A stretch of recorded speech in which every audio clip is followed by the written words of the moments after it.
Welcome back to The Remote Life. My name is Han Talbot, also known as Han World, and today we'll be chatting with Spencer VanDerStarren. Originally from Canada, Spencer is the creative behind Take Your Seat, where his iconic director's chair appears in breathtaking locations from Hong Kong mountaintops to Mediterranean shores.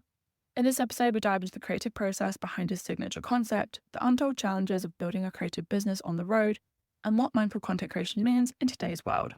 So grab a coffee, a tea, or something stronger, and let's get started. Spencer, welcome to the Hi. podcast. How are you? Thank you. Thank you so much. I am good. I feel like maybe all of your guests should start with, not how they are, but where they are. I'm Go for it. currently in Toronto. Yeah, I'm currently in Toronto, Canada, getting ready for a big trip. I've been in Montreal most recently before this, enjoying some time at home before yet another big push on the road.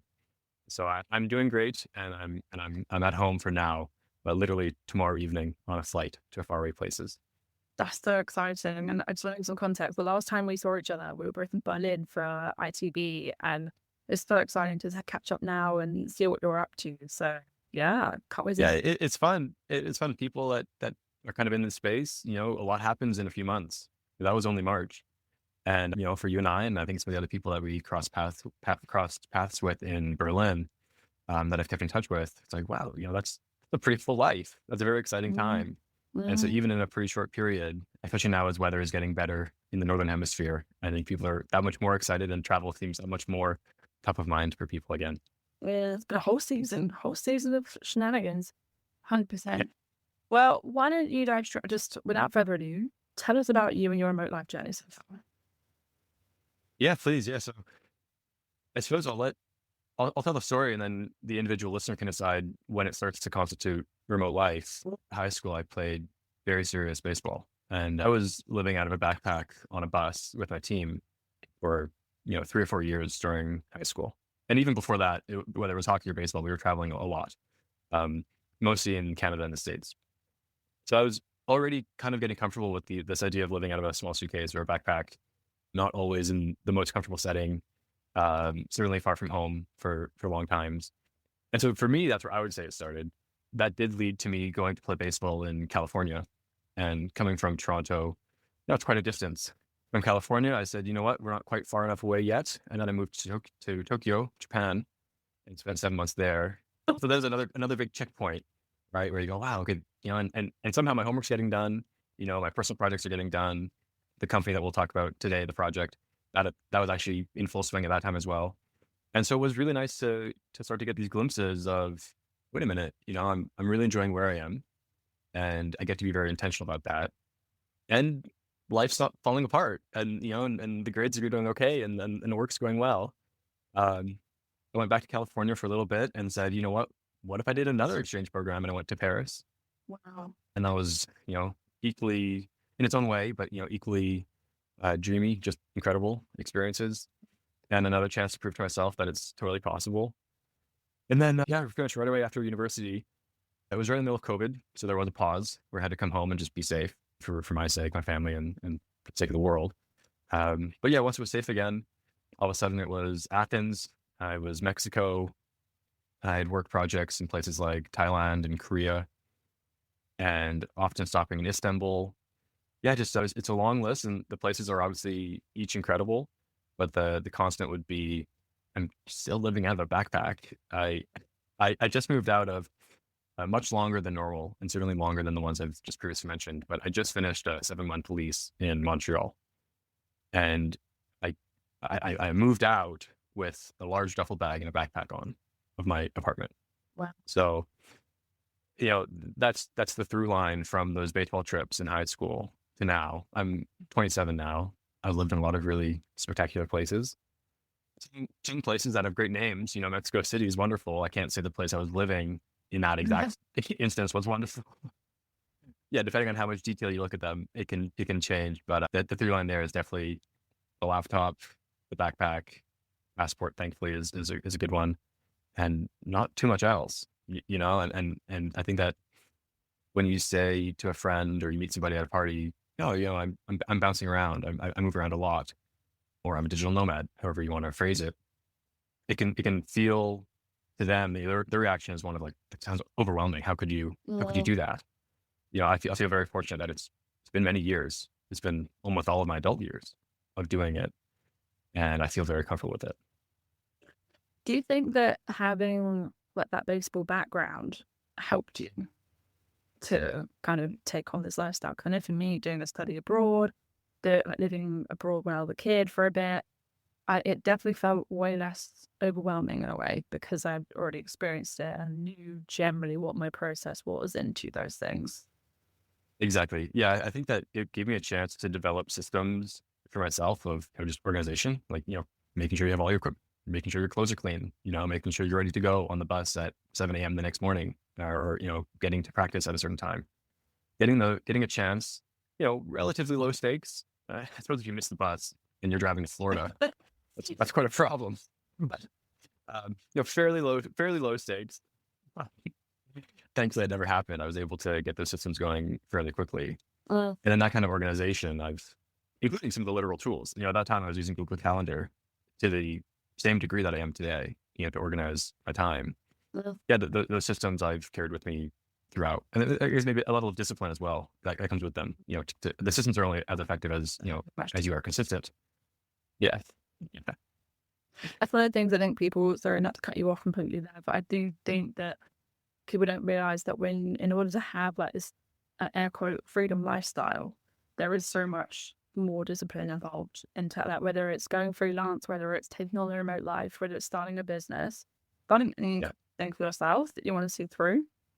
There's so much discipline involved that you maybe didn't have. And it doesn't mean I didn't feel like I had that as much where I was full-time employed and based somewhere. Yeah, for sure. Yeah, it's a certain cutting back in certain areas in order to have that feeling of freedom in the more important to you areas. But It's obviously we've decided it's a worthy trade-off. That's something that's always up for debate, of course, and everyone's going to have their own stance. And I hope that stance is not solid. In my sake, it's something I'm reevaluating all the time.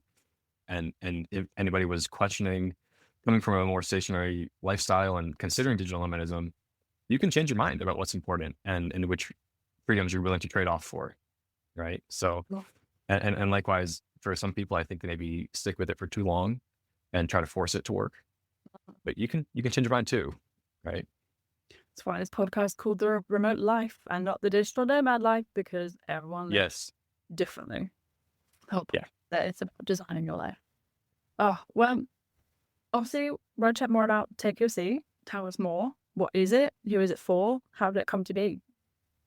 Yeah. I mean, the segue is perfect. Designing your life is a pretty clear way to lead into it. So Take Your Seat is an art project.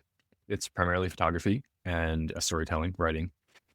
It's the ongoing journey of a director's chair.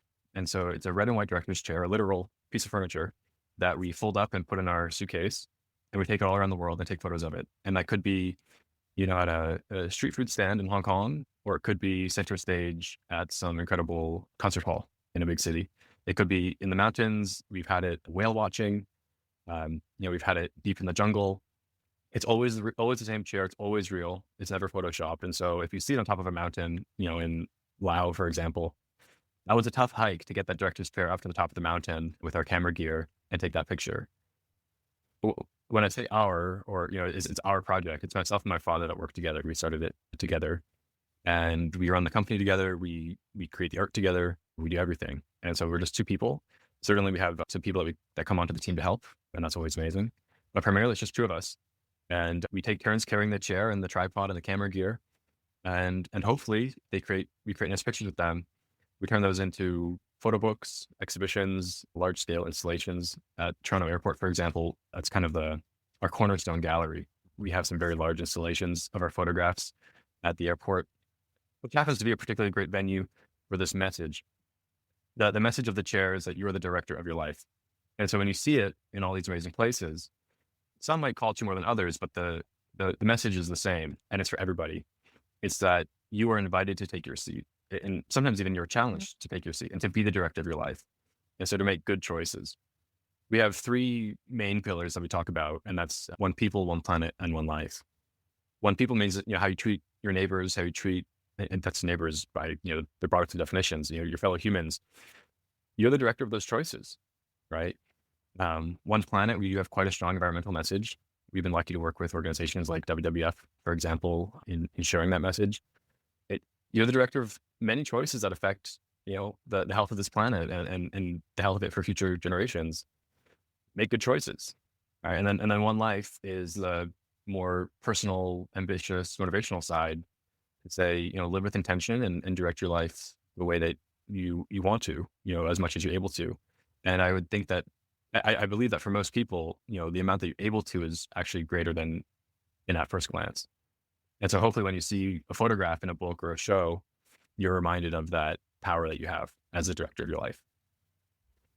I love it. I'm like smiling like listening to this because, yeah, honestly, the photos are obviously I'm lucky enough to have a look through one of your books and we saw each other in Berlin. And they're honestly just amazing. But the idea of this red director's chair, is it always red as well? Yeah. With It's always a red and white chair. It in the just middle of happens a to, jungle. Like, yeah, exactly. great. Look. And yeah, it really just got me thinking how just the authentic storytelling of this concept was just fantastic. And then you've explained obviously like more for people guys. It just makes so much sense. Like I just Well, thank you so much. What I really like about it is that people are familiar with photography. Photography is an art form that people see all day long, um, but we're able to give it a bit of a twist and bring an unexpected element to it. So hopefully on their own, if you see a picture of a jungle, or we were recently in Cairo with the pyramids in Giza, and people have seen many photos of the pyramids before, but not with the director's chair in front of them as his invitation. And so it really does start a conversation about what's that doing there. Right. So there are some layers to it. If you're in the airport and you walk by and you're in a bit of a rush, you might just see a beautiful photograph and you might not notice it, depending on the picture. Sometimes the chair is quite prominent, sometimes it's more hidden and you have to search for it, like where's Waldo or where's Wally. Um, and if you see it, then you do kind of have to ask, what's up with the chair? Why is the chair in the jungle? You know, and then that invites a conversation in a way that we hope to make it as, appeal to as large of an audience as we can. And it really is for everybody. And that makes it really fun. And to get to see people's reaction once they realize, oh, wait a minute, it's in every picture, it's every single one in an exhibition. Maybe we'll have 40 or 50 photos in a show. And those are around the world. So I feel more comfortable saying that it's, pretty universal experience that I got into seeing among the audiences. This year so far, we've had shows in the Netherlands, Istanbul, Kuwait, and I'm on the way now to Beijing for a big show. It's only May, so I feel very lucky to get to see people's reactions all the time. And whether it's a child or a grandparent or a monk or a business person, it's once they hear the message of the chair and they start looking for it in all the pictures, especially with some people more than others, it's really powerful to see how it clicks with them. And it doesn't really matter where in life it finds you, but sometimes that message of the chair can be really strong for people. And it's such an honor to get to share that message with them. it's funny though because I was thinking, imagine you're going through the airport and you are surrounded a lot of the time by as the airport being one example, but yeah, you're wandering through, and obviously there are all beautiful images of the destinations you can fly to, Yeah. that you are arriving to, and they're lovely. But I just love the idea of this interruptive, like piece, making me think while I'm going through that kind of slightly monotonous, dare I say, journey of the airport. Imagine you're just like 5 a.m. and then all of a sudden you just go on the conveyor belt towards your gate, and then you just see this. It's great. It just sort of stops you in your tracks, and it's just a really good. Again, like just like designing your life. If it's thinking about, okay, like, what is this? Like, it's just great. What was the process? Like, what was there a creative process for you in coming up with a director's chair in the middle of a random place? Like, was there a process? Yeah. Yeah. I think the first process was my dad and I deciding what we wanted to do together. We've always had a very strong relationship and wanted to build something together.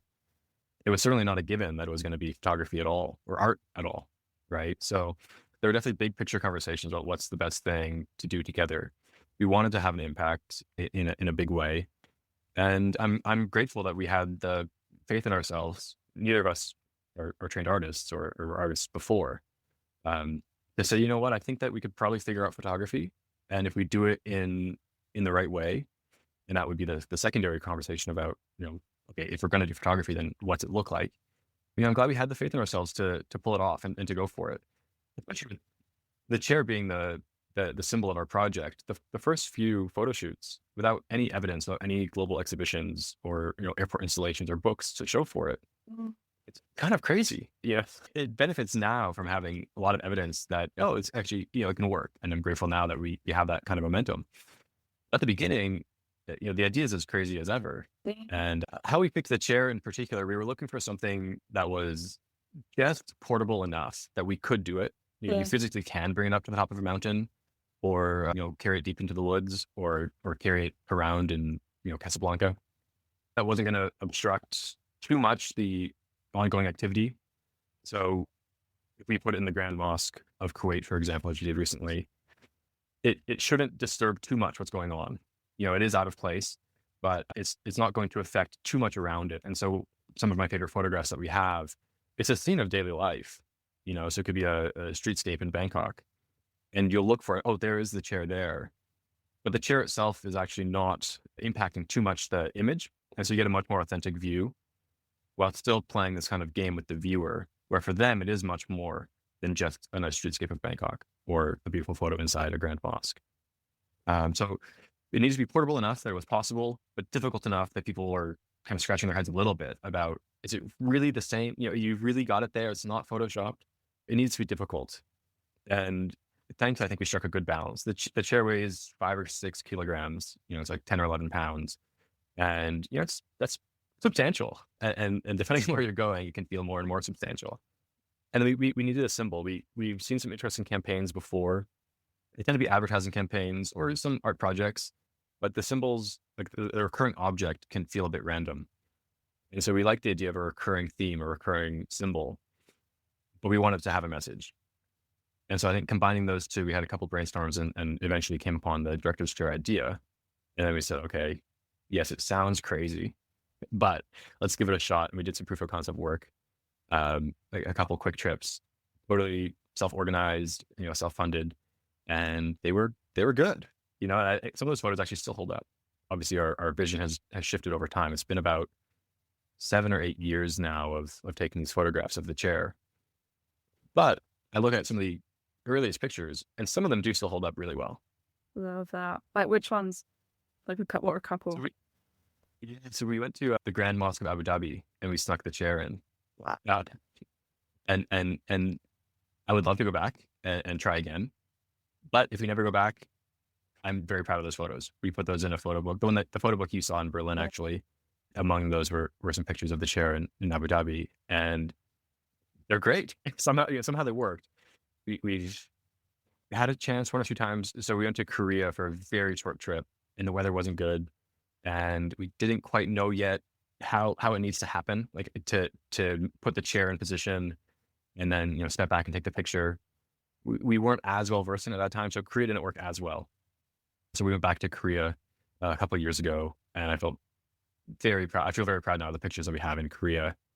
So there are also times where there's a big comparison between what was taken, didn't work out so great, as a combination of bad luck and just not quite ready for it, and then newer work in the case of Korea to go back, and it was just amazing, the difference.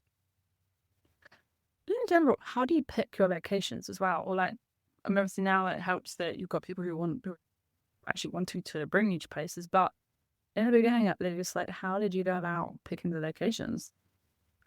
Yes, it's a nice mix. Even now, it's still a pretty good mix. So we do have a lot of clients. We work with tourism boards quite often. We work with embassies fairly often as well. Full want the chair's journey to continue to their country, right? So they want to see the chair's journey through their place, and they'll put on a show. And certainly with the invitational aspect of the chair for tourism board, that aligns quite well with their strategy too. In addition to client projects like that, we get to invest ourselves, invest our own time and money into projects that we hope will pay off down the road, right? Separate from any client work, we do our own independent books and shows fairly often, and it's our mission to eventually reach every country in the world and to bring this chair really on as global as possible, the journey. We're at 40 countries. I'd say a little more than half of that would be, client work where we've been asked to come or commissioned to do a project in that place. And then, the others are ones where we say, well, we're on our way, or it's nearby, or we just feel drawn enough to the place that we want to see for ourselves, what that project would look like. So to make it more practical, I'm on my way to China on tomorrow because we have a big project there that we're celebrating with a book launch and an exhibition launch. We've been shooting in Beijing for 4 months, actually, a huge project. And this will be the final chapter where we're launching it to the public. On the way to China from Toronto, there are many places. And so I'm actually flying first to Uzbekistan, and then I'll stop for a road trip in Kazakhstan. And then eventually I will make it to China. We don't have clients in Central Asia right now, in those two countries. But as part of our global story, it's an important region of the world. Every country, every place has, deeply fascinating stories that if we can tell any of them, I'd be thrilled. So yeah, I hope that answers a little bit. It's a mix of our own personal choices and then, client work. And thankfully, we're able to pick and choose a little bit among the clients. That we have said no to a few people who are just not ready for it yet, or not quite sure if that's the right partner to make it happen in as authentic of a way as possible. And how we pick the personal ones, it could be a particular festival or a building, or one photo that we're really saying, like, wow, if we want to tell a global story, how could you not include the pyramids of Giza, right? Mm. So we said, let's go to Cairo. We were in the Middle East. Cairo is not so far away. And so we said, you know what? It's been on our list for a long time to include ancient wonders of the world in our project. Let's try to get our chair in front of the pyramids. And we made it happen, thankfully. Or it could, could be a festival. It could be a special event.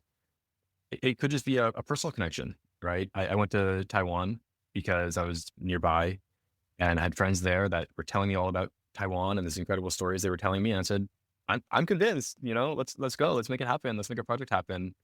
And it was a quick project, but I look at those photos and I'm proud of them. And I hope that my friends in Taiwan are equally proud to say, yeah, this is real. This is authentically Taiwan, or this is authentically fill in the blank. Well, I love that you mentioned that because I think the people who are maybe in, I know you don't consider yourself a content creator necessarily, but people who are in or travel marketing or whatever it is, I think you touched on such a good point about creating authentic stories and going places that resonate with you.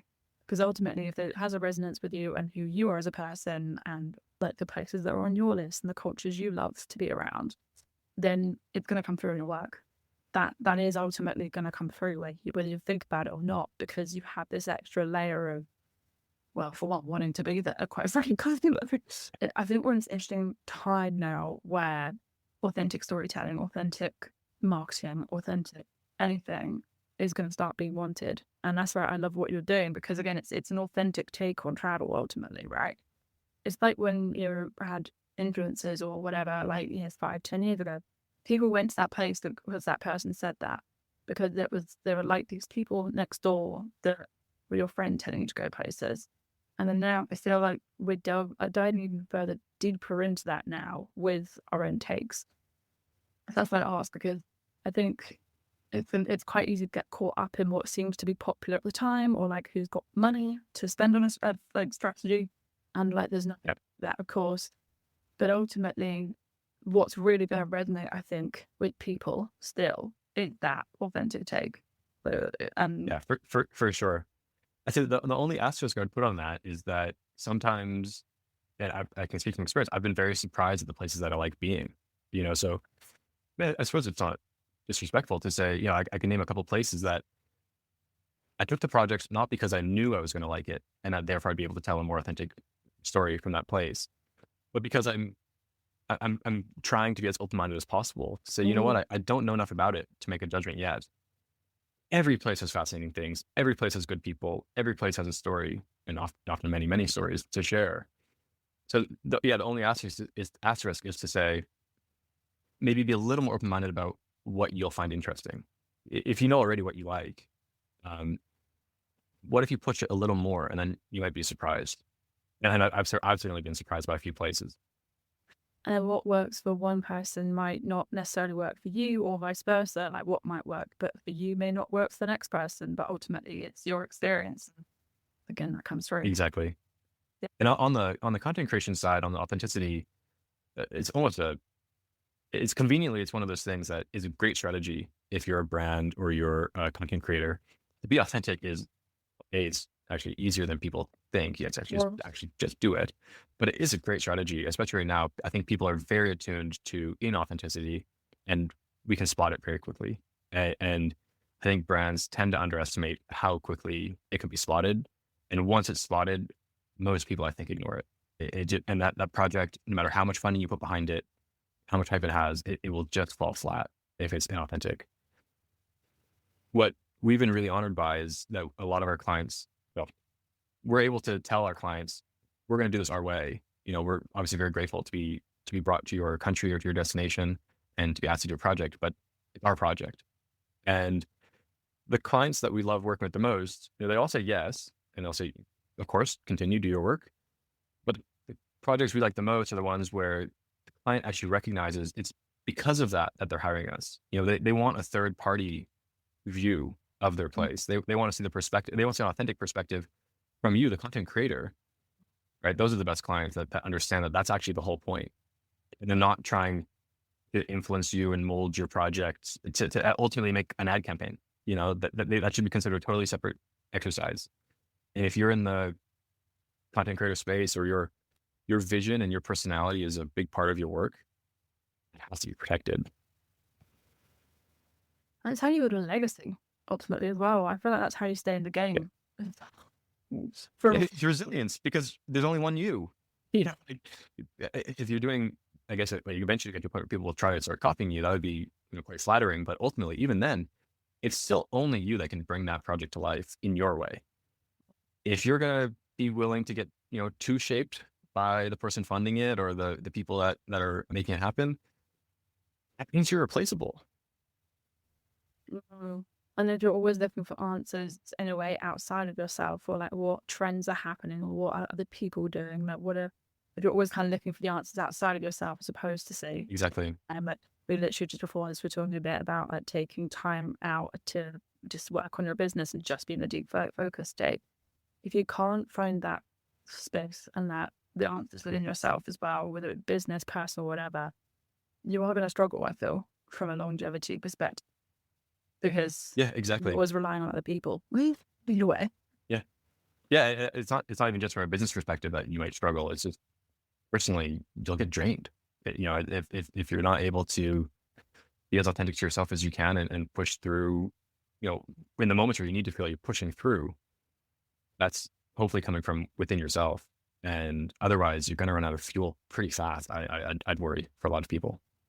Well, adding on to that, we kind of covered bits and pieces already, but like, is there anything that I feel like a lot of people talk about that when you start a business or you start a project or that whatever, and then you see the end result of certain thing, but you don't talk as much in the middle when you're building, or like when you are just not operating at the neutral level, but it's just that kind of space in between. Like, is there anything that I'm calling the middle? That maybe Sure. we'll have another term for it, but is there anything in the middle that you think doesn't get talked about enough? Yeah, I think so. I guess the first thing that comes to mind is that it's supposed to be enjoyable. I think a lot of people, they say, well, the middle is that part between, when I had the idea and my end game. And the end games, that's when I'm really going to enjoy it. That's when I'll get rich, or that's when I'll live on the beach, or that's when, whatever your end game is. Wonderful. I think it's great to have a vision for what you want to come in the future. But don't forget that the middle's probably going to be the biggest part. And therefore, hopefully you can make it as enjoyable as possible in your circles. That's in our circles. That happens to me. It's probably remote many times, not necessarily always, but many times. But just generally speaking, you should be enjoying what you're doing if you're going to do something entrepreneurial, right? Otherwise, there are many cons to being entrepreneurial, and many perks to being in a different path. If you're not enjoying it and you're just kind of waiting, it's like waiting for the weekend, right? Like you don't want to just always be waiting for the weekend. You're going to miss a lot of your life in that middle section. That would be the first thing. I think that's it. I think if I think about like content, how we talk about business in general, because it's not even like the beginning and the end of a project, but when it comes to creative business, people, you for friends who talked about your remote life and that being overwhelming. But I think also especially in creative businesses, people don't quite understand the amount of work that does go into, they see the end result, or they'll see like you're jetting up around the world, as it were, and they Yep. don't necessarily see the actual effort that goes into these things. And that's from a project perspective, so the shorter projects perhaps, but then also from a business, how do you keep the middle of the business? I like say for example, it was the from conception to maybe selling off the business, or giving it Right. whatever that happens to be. How do you keep that space in between? Because it's great to hustle, for example, when you're first stepping out and go, I'm not going to sleep, I'm going to work. And then we've talked about burnout already, but you're going to burn out. You can't just Yeah. sustain that Yeah. hustle. There's this expression I've been hearing a lot lately of a phrase where it's like, I'm just going to work so hard, just slide a pizza under the door. I'm going to work through the night. It's like, it represents this vision that people have of, yeah, it's kind of this archetypal vision that people have of hard work Mm, nowadays. I work really hard. I think a lot of people work really hard. That's one way of working hard, the late nights and, no sleep, Adderall fueled, pizzas under the door kind of lifestyle. That's a very particular vision though of hard work and of a project.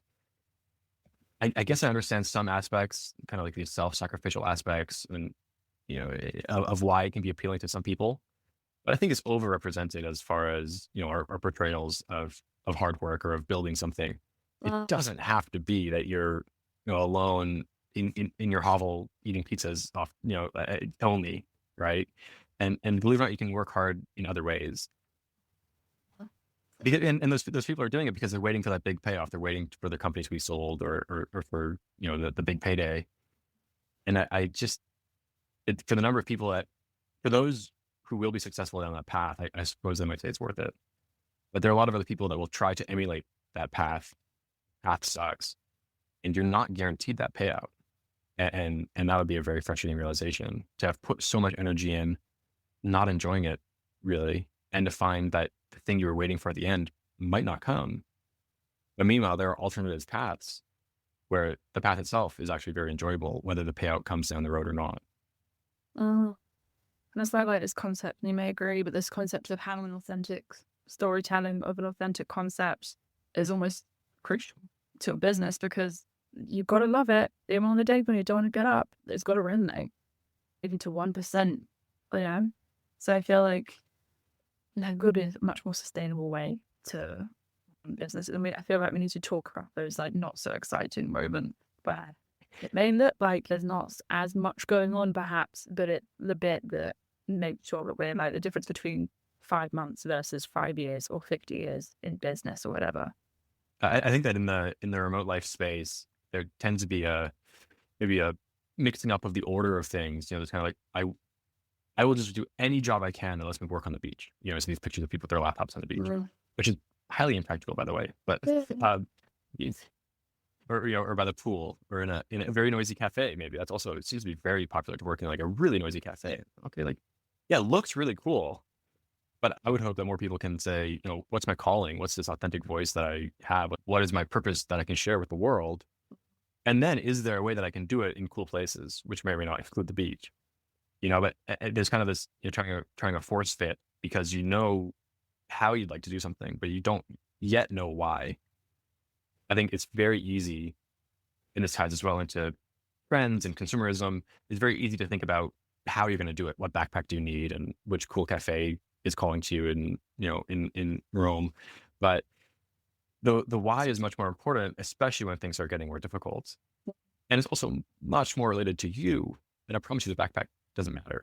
I don't make a lot of promises. I don't try to be absolute about anything in life too often, but the backpack doesn't matter, and the gear doesn't matter nearly as much. But that's what looks cool online, and tends to be a distraction. I think a lot of times.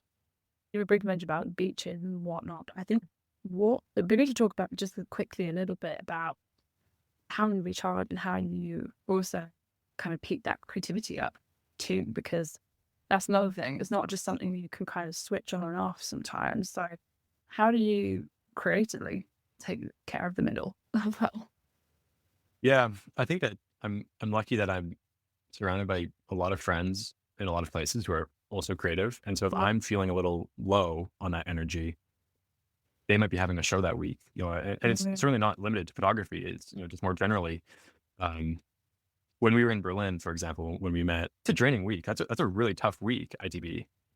At the end of the week, I'm really feeling like, wow, that was of a lot of energy, expelled. Thankfully, my friend there says, "Oh, well, we're having a friend's concert tonight. Why don't you come to the show?" And as an example of like perfect timing, perfect situation, I go to the show and all of a sudden I'm re-inspired with this creative energy. You go, "Oh, right, that's the point,"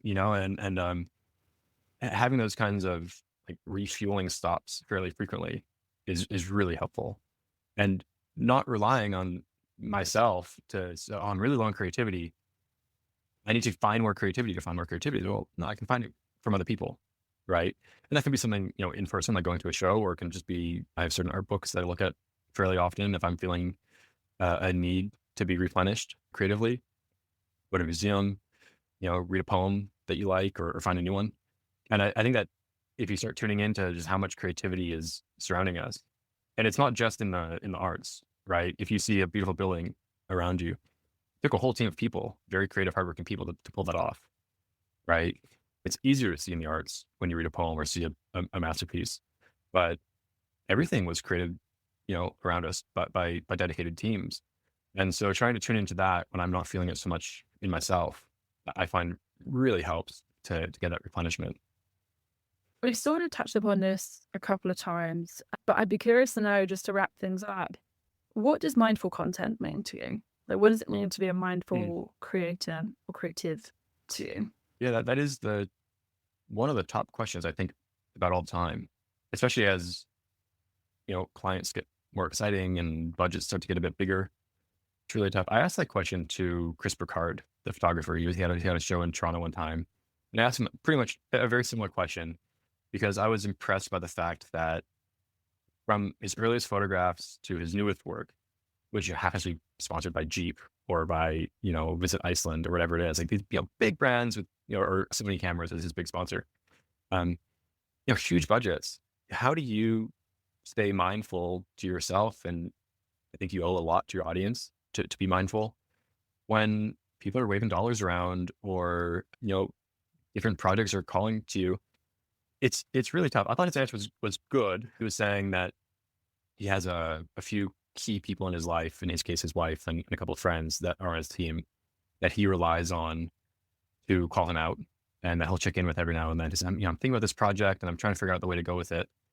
And he really relies on them because sometimes, to be mindful is a great goal. It really is, but I don't always trust myself to be able to do it entirely by my own means. And so I would agree with Chris Burkard in that case about having people around you to help you and to keep you in check, especially if you're in the hopefully it will come when you're still making a decision, and hopefully it doesn't come after. And they're like, "Oh, that project, that wasn't a very mindful project, or that piece of content you put out wasn't mindful." Hopefully you can catch yourself, or your friends can catch you before. Certainly they don't need to be friends, actually. I think sometimes it's harder for friends to do it, but I would say, people that you trust, to help you with that, which involves, inherently asking questions about it to yourself first, and then to ask people for help if you're not clear on it. So I find myself asking questions about the content I'm putting out all the time, literally multiple times a day.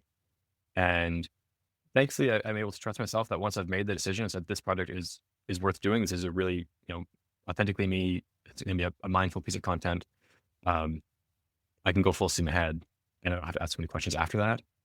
But it's a long reflective stage before signing on to something, because it's not just strategy. It's beyond that. It's like, yes, it is strategically important to be mindful and authentic with everything you're putting out, of course, but it's like on the deepest personal level of fulfillment and satisfaction and pride in what you're doing. Yeah. I just don't want to take the risk, and so I'd so much rather slow it down and really ask a lot of questions about it, and calling on friends to answer those if you're not feeling you're getting a clear enough answer on your own. I think that another good talking about. It's something that comes up a lot on the podcast, but it's something I think that, especially in the travel space, is an important thing to be mindful of. It's important to be mindful as well, because ultimately you're going into spaces that aren't necessarily your own, and Yeah. it's important to think about, not just from a personal perspective, not just from an individual business perspective, but also like what impact are you leaving potentially? Like, what are you? 100%. If I put a picture out and at the airport, for example, it's, it's 50 million people a year or more that see our photographs. It really matters, like, A, what I'm showing, and then of course B, how I'm showing it. Because I'd like to think, hopefully for good, but certainly if I do it wrong, will be for bad. It will have an impact on those places. And so we're always working with local partners everywhere we go to ensure that the stories that we're sharing are, accurate and authentic and good to share. Because you don't know when you put something out into the world who's going to come across it later, or how many people are going to come across it later. And it's easy to say, oh, it's just one post. I'm just gonna move this thing, or do this disrespectful thing, and because it looks better, or it makes the project look better. But whether you have a massive audience or not, I think it's just too risky, and it's and also blatantly disrespectful to the place. So yeah, and then there are deeper conversations I have a lot with anyone in the visual arts about Photoshop is like a constant debate, right? And the difference between reality as it is and reality as we perceive it, you know? So if there's a piece of trash on the ground, it's possible you actually don't perceive it, even though in reality it's there. And therefore you don't perceive it. Am I allowed to like Photoshop it out? And of course, then that's just like a very small little, like, a spot on the ground, but that can apply to much more. And you'll notice many photographers there's a whole spectrum of what they consider to be what they saw versus reality, and the relationship between those two obviously can go back and forth. And I think those are really important questions. I think they tend to be considered just artistic questions, question of artistic direction. But I think they're much deeper than that. Well, and let's not even get started with AI. Oh, No, I'm trying not to, because yeah, that's this whole other world, and yeah, I mean, I'm thankfully not yet, but I'm waiting for any minute now. I'll get an email from somebody saying, "Can't we just do this on the computer?" Which never, which means never. a resounding no, no, of course not. But again, I understand the question, and to be fair, to try to steelman that argument, it would be to say, if the important thing is the message, in my case, the director's chair message about, this chair in beautiful places as an invitation for you to think deeper about your life and how you're directing it. Does it fundamentally matter whether that's a artificial image or not? I'd be willing to have. I actually think there's maybe more of a conversation there than not. For now, I can guarantee that every photo we ever taken, and for this project, every photo we ever will be authentic. And I'd be packing this chair in my suitcase today, getting ready to take it on another big trip. But I understand that there's a room there for discussion, I think, about what is the goal, and if there's an easy way to do the goal, okay, yeah, we can talk about it. But for now, no. But now pack up that bag and like let's. Yeah, exactly. For now, I think that actually doing it is worth it in itself. Yeah. Amazing. Well, I think that's a really good note to end on. I have one final question though. Please, Feeling yeah. home as well. Well, you've caught me at a tough time in the middle of the move, because I wish I knew. Yeah, I don't know. Okay, top of my head, home is where my laptop is. Home is my laptop. Home is my laptop. Home is home is Adobe Lightroom for me, the software I use for photography a lot of the time. Home is flexible, and I feel that at sometimes I need my home to be a group of friends, sometimes strangers at a cool cafe in Berlin, Hey. and sometimes it is, maybe always it is internal. I'm still working on feeling that always, but I'm willing for now to say that, yeah, home is very flexible, and I think even all those different things that it can be, they still point inwards if you look closer. Amazing. It's an amazing chat again, Spencer. I can't wait to see what you guys get up to next. I'm so jealous. Thank you so much. No, I'll make sure I send you some photos from Uzbekistan, Kazakhstan, China, and Istanbul in the next run over the next 5 or 6 weeks. Can't wait. Thank you so much. This has been really fun. This is really great. And I listen to podcasts fairly often, and I love it. So what the things you talk about are very much in line with what we're talking about all the time. So I'm glad to be here. It's really, really great. Thank you. I got that on the audio. Thank you so much for listening to this episode of The Remote Life, and thank you, Spencer, for taking the time to speak with us. You can find links to his work and profiles below. Thank you so much again for listening, and we can't wait to remote work with you again soon.